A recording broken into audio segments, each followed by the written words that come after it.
नमस्कार। यह है फलक की कहानियों का अद्भुत संसार, जहां हम सुनते और सुनाते हैं एक से बढ़कर एक अद्भुत कहानियां।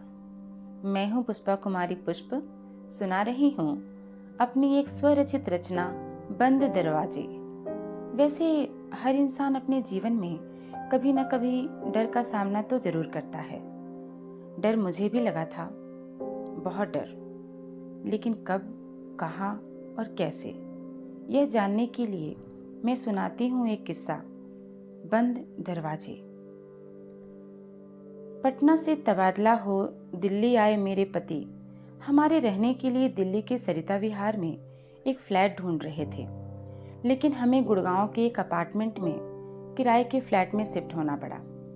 असल में एक ब्रोकर की मदद से हम सरिता विहार स्थित कई अपार्टमेंट्स में फ्लैट देखने गए, लेकिन कई जगह तो अपार्टमेंट के मेंटेनेंस की खस्ता हालत और कहीं फ्लैट के किराए के साथ साथ पगड़ी इतनी ज्यादा थी कि रकम सुनकर ही पसीने छूट गए। ऑफिस की तरफ से होटल में रहते हुए हम 2 दिनों से ब्रोकर के साथ अलग अलग अपार्टमेंट के चक्कर लगाकर ऊबने लगे थे, लेकिन ब्रोकर हार मानने से रहा। वह तब भी बड़े उत्साह के साथ अगली सुबह हमें हमारे बजट में ही सरिता विहार में रहने के लिए एक बढ़िया फ्लैट दिलवाने का वादा कर रहा था। इसी बीच मेरे पति के ऑफिस के एक सहकर्मी जो दिल्ली से सटे गुड़गांव में रहते थे, उन्होंने वहां एक अपार्टमेंट में कई सारे फ्लैट खाली होने की जानकारी दी। अंधा क्या चाहे, 2 आंखें। मेरे पति ने बिना अधिक सोच विचार किए अपने सहकर्मी से उस अपार्टमेंट का लोकेशन शेयर करने को कह दिया। अगली सुबह ब्रोकर को आने से मना कर हम होटल से सीधा गुड़गांव के उद्योग विहार स्थित उस अपार्टमेंट पर पहुंच गए। आधुनिक सुविधाओं से सुसज्जित नए बने उस अपार्टमेंट का एक फ्लैट हमें पसंद आ गया और उस अपार्टमेंट के बेहद सज्जन किस्म के केयर टेकर ने बिना किसी डिपॉजिट राशि की डिमांड किए मात्र 2 महीने का किराया एडवांस लेकर 5वीं मंजिल स्थित एक फ्लैट की चाबी हमारे हवाले कर दिया।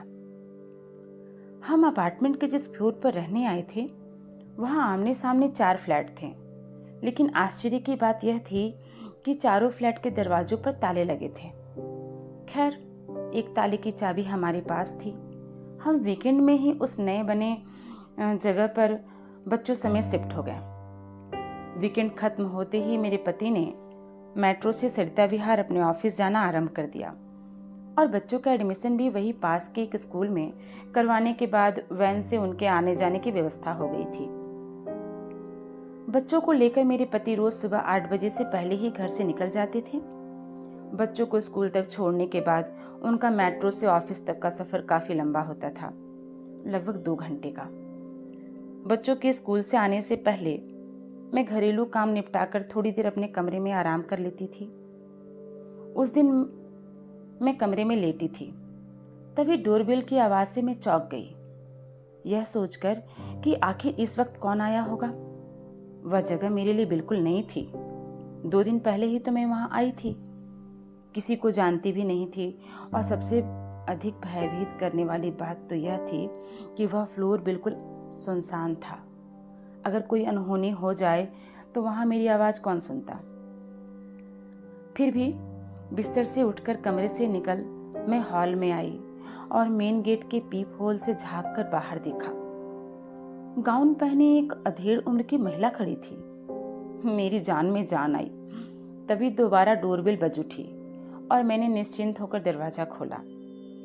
आप यहाँ नए ही आई हैं? सामने खड़ी उस अधेड़ उम्र की महिला ने मुस्कुराते हुए मुझसे पूछा। जी आंटी, मैं यहीं आपके सामने रहती हूँ। उस महिला ने सामने ताला लगे फ्लैट की ओर इशारा किया। अच्छा, ताला देखकर मुझे लगा था कि यहाँ कोई नहीं रहता। मैं अकेली रहती हूँ ना, इसलिए कहीं जाती हूँ तो अक्सर ताला लगाना पड़ता है, आंटी ने मुझे दुनियादारी से अवगत कराया। हाँ, यह तो जरूरी है आंटी। लेकिन अचानक मुझे याद आया, आप बाहर क्यों खड़ी हैं? आइए ना, बैठिए। मैंने दरवाजे से हटकर उन्हें भीतर आने के लिए रास्ता दे दिया। नहीं नहीं, मैं चलती हूँ। क्यों आंटी? मुझे थोड़ा अजीब लगा। आज थक गई हूँ, फिर मिलूंगी। मुस्कुराती हुई आंटी वापस अपने फ्लैट की ओर मुड़ गई और मेरे बच्चों के आने का वक्त होता देख मैं भी उनके लंच की तैयारी करने वापस अपने दरवाजे के भीतर आ रसोई में व्यस्त हो गई। खैर, अब तो रोज दोपहर में आंटी डोरबेल बजाने लगी और थोड़ी देर के लिए ही सही, लगभग हर रोज उनसे मुलाकात होने लगी। बातों ही बातों में पता चला कि आंटी का इकलौता बेटा कनाडा में किसी मल्टीनेशनल कंपनी में नौकरी करता है और वहीं किसी गोरी मेम के साथ विवाह करके सेटल हो चुका है। आंटी पंजाब की पटियाला से थी और अपने देश और अपनी मिट्टी का मोह नहीं छोड़ पाती, इसलिए बेटे के साथ रहने विदेश नहीं जाती। वैसे आंटी बहुत ही माइंड ब्लोइंग थी। उनके चेहरे पर कभी अकेले होने का गम नहीं झलकता था। उस दिन दोपहर से शाम होने को आई, लेकिन आंटी ने डोरबेल नहीं बजाया। मैंने पीप होल से कई बार झांक कर देखा, उनके दरवाजे पर हमेशा की तरह आज भी ताला लगा था। शायद आंटी कहीं गई थी, लेकिन हमेशा बंद रहने वाला उनके बगल के फ्लैट का दरवाजा खुला था। वहां कोई आया था, लेकिन मुझे कोई दिखा नहीं। मेरे बच्चे स्कूल से आ चुके थे और मैं भी आंटी का ख्याल छोड़ हमेशा की तरह अपने बच्चों में उलझ गई थी। मेरे पति भी नियत समय से ऑफिस से लौट आए थे और फोन पर किसी से बातें करते हुए किसी अच्छी सोसाइटी में फ्लैट देखने को कह रहे थे। मुझे वह बातचीत कुछ समझ नहीं आई और उनके फोन डिस्कनेक्ट करते ही मैंने पूछ लिया, अभी हफ्ते भर पहले ही तो हम यहाँ आए हैं और फिर से नई जगह क्यों जाना? हमें यहाँ नहीं आना चाहिए था।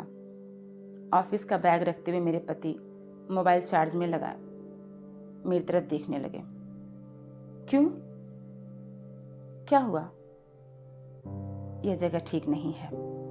मतलब? बच्चों के कमरे की ओर देखते हुए मेरे पति बिल्कुल करीब आकर धीरे से फुसफुसाए, यह अपार्टमेंट हांटेड है। क्या बकवास है? मुझे मजाक लगा, लेकिन मेरे पति गंभीर थे। मुझे भी यह बात अभी अभी पता चली है। किसने बताया? अभी लिफ्ट में एक आदमी मिला था, उसने। कुछ भी? मुझे हंसी आ गई। नहीं, वह पहले अपनी फैमिली के साथ यहीं रहता था। कहाँ? यहीं बगल वाले फ्लैट में। क्या बताया उसने? यही कि हमारे ठीक सामने वाले फ्लैट में एक अधेड़ उम्र की महिला रहती थी, जिनकी अकस्मात मौत हो गई थी और उनकी लाश महीनों तक उसी फ्लैट में पड़ी रही। यह कैसे हो सकता है? मुझे अपने कानों पर विश्वास नहीं हुआ। वह महिला अभी भी अक्सर यहाँ किसी न किसी को दिख जाती है, मेरे पति बता रहे थे, और मेरे आंखों के सामने अचानक हर रोज डोरबेल बजाने वाली आंटी का मुस्कुराता चेहरा घूम गया। मुझे अचानक कुछ दिन पहले अखबार में पढ़ी मुंबई के एक पॉश इलाके में घटित घटना याद हो आई। वहाँ रहने वाली एक महिला की लाश उसके बंद बड़े फ्लैट में महीनों बाद विदेश से वापस लौटे उसके बेटे को कंकाल के रूप में मिला था। सामने वाले फ्लैट के दरवाजे पर हमेशा की तरह अभी भी ताला लटका था। इधर मेरे पति ने उस अपार्टमेंट के केयरटेकर को फोन लगा उस बात की पुष्टि करना जरूरी समझा, लेकिन लाख कोशिशों के बावजूद केयरटेकर ने उस रात फोन रिसीव नहीं किया। बच्चों को सुलाने के बाद हम दोनों पति पत्नी बालकनी में आ गए, किंतु रात के सन्नाटे में एक अजीब सी दहशत महसूस कर मेरे कदम वापस हॉल की ओर मुड़ गए और मेरे पीछे मेरे पति भी वापस हॉल में आकर सोफे पर मेरे बगल में बैठ गया। मैंने अपना सर पति के कंधे पर टिका दिया, लेकिन वह चाह कर भी अपने बीच का माहौल हल्का कर पाने में हम दोनों असमर्थ महसूस कर रहे थे। लेकिन उस गहरी रात में बालकनी से आती हल्की हवा के झोंके से हिलते पर्दे भी मेरी देह में सिहरन दौड़ाने के लिए काफी थे। खैर, मेरे पति ने उठकर बालकनी का दरवाजा बंद कर दिया। मुझे थोड़ी राहत महसूस हुई। भीतर के कमरे में मेरे दोनों बच्चे गहरी नींद में सो रहे थे, लेकिन हॉल में पति के करीब बैठी मुझे जाने क्यों अचानक उनकी चिंता होने लगी थी। बच्चों को नींद में भी प्यास लग जाती है, यह बता मैं अपने पति के साथ रसोई में जाकर पानी का एक बोतल ले आई और बच्चों के कमरे में जाकर उन्हें जगाकर पानी पिलाया। बच्चों को वॉशरूम भी ले गई। इधर बच्चों के बिस्तर पर ही एक किनारे करवट लेकर लेटे मेरे पति की आंखों से नींद कोसों दूर थी। कभी बत्ती की रोशनी में न सोने वाले बच्चों को उस रात हमने अपनी आंखों के सामने रोशनी में ही सुलाया और खुद भी वहीं उनके बिस्तर पर आड़े तिरछे लेटे रहे। रह रहकर मन में अजीब अजीब ख्याल उठते और हम दोनों कभी कमरे की सीलिंग और कभी एक दूसरे को देख घड़ी की टिक टिक संग उस रात के बीतने का इंतजार करते रहे। हमने लगभग वो पूरी रात यूं ही आंखों में जाग कर गुजार दिया। अगली सुबह शनिवार था और बच्चों संग मेरे पति के ऑफिस की भी छुट्टी थी, लेकिन वीकेंड का सुकून हम दोनों के जहन से गायब था। सुबह हल्की झपकी आई ही थी कि अचानक डोरबेल बज उठी। हम दोनों हड़बड़ाहट में जगे। मेरे भीतर डर का आलम ऐसा था कि पीप होल से बाहर झांकने की हिम्मत तक नहीं हुई। खैर, मेरे पति ने आगे बढ़कर दरवाजा खोला। सामने दूध पहुंचाने वाले वेंडर को खड़ा देख मैंने राहत की सांस ली। दूध पहुंचाने वाले उस वेंडर ने भी मेरे पति के सामने उस फ्लैट में कोई दूध की थैली नहीं डाली। इस फ्लोर पर कितने लोगों को दूध पहुंचाते हैं आप? मेरे पति ने उससे जानकारी लेनी चाहिए। सर, यहाँ तो सिर्फ आपके ऊपर एक फ्लैट में और नीचे के 7-8 फ्लैट में मैं ही दूध पहुंचाता हूँ। दूध की थैली पहुंचाने आए उस लड़के ने अपनी उंगलियों पर गिनकर बता दिया। लेकिन उससे यह सब पूछने के पीछे मेरे पति का मकसद तो कुछ और ही था। यहाँ कभी दूध पहुंचाया है आपने? मेरे पति ने सामने ताला लगे फ्लैट की ओर इशारा किया। नहीं, यहाँ तो कोई नहीं रहता। ओह, हम नए आए हैं, हमें पता नहीं था। यह कहते हुए मेरे पति उससे बात खत्म कर दूध की थैली ले दरवाजे के भीतर आ गए और दूध पहुंचाने आया वह लड़का चलता बना। हमें और देर नहीं करनी चाहिए, मेरी ओर देख यह कहते हुए मेरे पति ने केयर टेकर को एक बार फिर से फ़ोन लगाया और इस बार उनका फ़ोन रिसीव हो गया। उसके फ़ोन रिसीव करते ही मेरे पति ने कुछ ज़रूरी बात करने का हवाला दे उससे मिलने का आग्रह किया, लेकिन केयर टेकर ने 2 टूक यह कहते हुए उन्हें टाल दिया कि बार बार मुझे फ़ोन करने की कोई ज़रूरत नहीं। किसी प्रकार की समस्या होने पर नीचे ग्राउंड फ्लोर लिफ्ट के बगल वाले कमरे में रहने वाले मिस्टर गोलू से डिस्कस कीजिए। शुरुआत में अपनी सज्जनता दिखा चुके उस केयर टेकर के इस व्यवहार से क्षुब्ध मेरे पति को उस बिल्डिंग के हॉन्टेड होने का पूरा यकीन हो गया था। उन्होंने उस केयर टेकर से दोबारा बात न करने की ठान उस जगह को जल्द से जल्द खाली कर देने का निर्णय ले लिया। इधर मेरे आंखों के सामने बार बार आंटी का चेहरा रह रहकर घूम रहा था और मेरा दिल किसी झूठी सच्ची बात पर यकीन करने को पूरी तरह से तैयार नहीं हो रहा था, लेकिन सच बताने वाला भी तो कोई नहीं था। क्यों ना हम एक बार मिस्टर गोलू से मिल लें? मैंने हिम्मत कर अपने पति से मन की बात कही। उससे क्या होगा? बच्चों को बिना कुछ बताए फिर से पैकिंग की शुरुआत करने की सोच रहे मेरे पति ने मेरी ओर देखा। कुछ तो सही जानकारी मिलेगी। मुझे कुछ नहीं जानना, बस जितनी जल्दी हो सके यहाँ से निकलना है। अपने पति का रवैया देख मैं समझ गई थी कि उस वक्त कुछ भी कहना मेरे लिए गलत साबित हो सकता है। यह सोचकर कि शायद कोई ऐसा मिले जो हमें सही जानकारी दे सके, मैंने अपना सर भारी होने का बहाना बना नीचे कॉमन एरिया में थोड़ी देर टहलने की बात कही, जिसे मेरे पति ने मान लिया। दोनों बच्चों समेत लिफ्ट से नीचे उतरते ही सामने मिस्टर गोलू का कमरा था। मैंने आगे बढ़कर दरवाजे पर दस्तक दे दिया। मेरे पति कुछ कह पाते उससे पहले ही दरवाजे खुल गया। जी मैडम। सामने लगभग 25-26 वर्ष का नौजवान खड़ा था। मिस्टर गोलू से मिलना था। कहिए मैडम। मिस्टर गोलू मुस्कुराया। मैं पिछले हफ्ते 5वीं मंजिल पर फ्लैट नंबर 507 में रहने आई हूँ। फ्लैट में पानी तो आ रहा है ना मैडम? हाँ, पानी तो आ रहा है, लेकिन उस फ्लोर पर ज़्यादा लोग नहीं रहते ना मैडम, इसलिए कभी कभी नाली वगैरह जाम हो जाता है। नहीं, सब ठीक है, लेकिन उस फ्लोर पर रहता कौन कौन है? बिना वक्त गवाए मैं झटपट असल मुद्दे पर आई।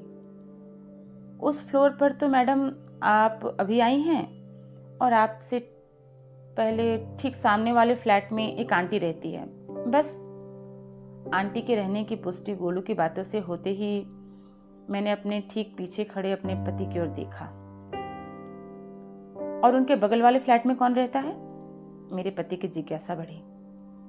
उनके बगल में तो फिलहाल कोई नहीं रहता, लेकिन कल तो उस फ्लैट में रहने वाला एक आदमी मुझे लिफ्ट में मिला था। यह कैसे हो सकता है सर? मिस्टर गोलू को आश्चर्य हुआ। क्यों नहीं हो सकता? मेरे पति अपनी बात पर अड़ गए। सर, उस फ्लैट की चाबी कई दिनों से मेरे कमरे में खूंटी पर टंगी है। मतलब वो लोग अभी तक आए नहीं? कहाँ गए हैं? किसी के अंतिम संस्कार में शामिल होने गए हैं अपने गांव। कल मुझे उनका फोन भी आया था। क्यों? उनके फ्लैट के सीवर में कुछ काम करवाना था। ओके। मेरी उलझन तो सुलझ गई थी, किंतु मेरे पति की उलझन बढ़ गई। लेकिन सर, आप लोगों ने बताया नहीं, आपको मुझसे काम क्या था? मिस्टर गोलू पूछ बैठा। नहीं, कोई काम नहीं था। मेरे पति ने मेरी ओर देखा। वो क्या है कि हम जब से यहाँ आए थे थोड़ा बिजी थे, आपसे मिल नहीं पाए थे, इसलिए मैंने सहजता से बात को संभाल लिया। ओके मैडम, समझ गया। मिस्टर गोलू मुस्कुराया। वैसे आपने अच्छा किया, मुझे भी आपको एक बात बतानी थी। जी बताइए। हम दोनों की निगाहें मिस्टर गोलू पर टिक गई। आपके ठीक ऊपर वाले फ्लोर पर एक लेखक रहता है। अच्छा? मैं खुश हुई, लेकिन मेरे चेहरे के भाव देख मिस्टर गोलू ने मुझे चेताया। उससे जरा बच के रहिएगा मैडम। क्यों? मुझे आश्चर्य हुआ। वो काल्पनिक कहानियां लिखता है। मुझे ऐसी कहानियां पसंद है। मैं मुस्कुराई। मैडम, आप समझी नहीं। भले ही उसकी कहानियां काल्पनिक होती हैं, लेकिन वो अपनी कहानियों को जीवंत करने के लिए उनके किरदार में बिल्कुल घुस जाता है। अरे यही तो एक अच्छी लेखक की पहचान है। मैंने मिस्टर गोलू को समझाना चाहा। वह तो ठीक है मैडम, लेकिन वह सिर्फ हॉरर लिखता है। हॉरर? हाँ, यहाँ रहने आए जितने भी किराएदार, उन्हें पहली मुलाकात में ही वो अपनी लिखी हॉन्टेड कहानियां सुनाकर डरा चुका है। मिस्टर गोलू की बात सुनकर पूरा माजरा समझ मेरे पति अवाक थे और मैं मुश्किल से अपनी हंसी रोक पाई। ये लेखक भी ना कमाल के होते हैं, अपनी कहानियों से लोगों की जान निकालते हैं। धन्यवाद।